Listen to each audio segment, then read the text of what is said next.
ప్రపంచమంతా కూడా అయోధ్యలో ప్రతిష్ఠితుడు కానున్నటువంటి మర్యాద పురుషోత్తముడు ధర్మస్వరూపుడు అయినటువంటి శ్రీరామచంద్ర ప్రభువు యొక్క ప్రతిష్ఠ కోసమని ఎదురు చూస్తూ ఉన్నది.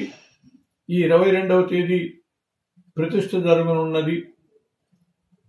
ఈ ప్రతిష్ఠా కార్యక్రమంలో చాలా కీలకమైనటువంటి రామ యంత్రం తయారు చేసేటటువంటి బాధ్యత, దానికి అనుష్ఠానం జరిపేటటువంటి బాధ్యత విశ్వ హిందూ పరిషత్ పెద్దల చేత 2014 సంవత్సరంలోనే నాకు ఇవ్వబడింది.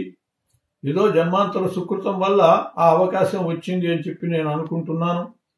ఈ 9 ఏళ్లుగా రామ దీక్షలో ఉండి పరిపూర్ణమైనటువంటి శ్రద్ధాభక్తులతో ఆ రామయంత్రానికి అనుష్ఠానం చేసి ధారాదత్తం 6 లక్షలు మామూలుగా పురశ్చర్య అయితే అయోధ్య రాముడి కోసమని అక్షర కోట్లు 6 కోట్లు అనుష్ఠానం ధారాదత్తం చేయటం జరిగింది. అటువంటి యంత్రాన్ని ముందుగా అక్టోబర్లోనే పెద్దలు చెంపత్రాయజీ తీసుకురమ్మని అంటాం. దానికి కావలసినటువంటి రీతిగా ఇక్కడ గర్తం అవి సిద్ధం చేయటం జరిగింది. ఇప్పుడు మళ్ళీ 16వ తారీఖు వచ్చి క్షీరతర్పణలు పూర్తి చేయటం అయింది. అది కూడా యంత్రానికి ధారాదత్తం చేయటం అయింది. 17వ తేదీ బుధవారం సప్తమి మంచి ముహూర్త సమయంలో యంత్ర ప్రతిష్ఠ పూర్తి అయింది.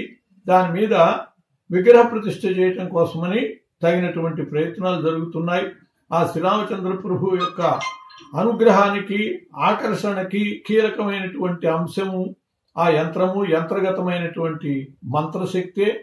అటువంటి ఆ మంత్రశక్తి రామభక్తులందరినీ కూడా అనుగ్రహించి వాళ్ళ యొక్క బాధల నుంచి కడతీర్చి వాళ్ళ కోరికల్ని తీర్చేటటువంటి భాగ్యం ఆయన నుంచి ప్రజలందరూ కూడా పొందుతారు అని చెప్పి ఆశిద్దాం.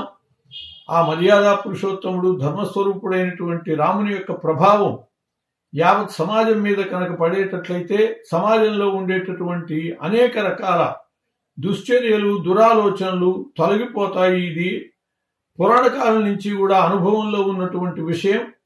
అలా ఈ రామ చైతన్యాన్ని తీసుకురావటానికి అయోధ్య పెద్దలు, సాధు సంతులు ప్రయత్నం చేస్తున్నారు.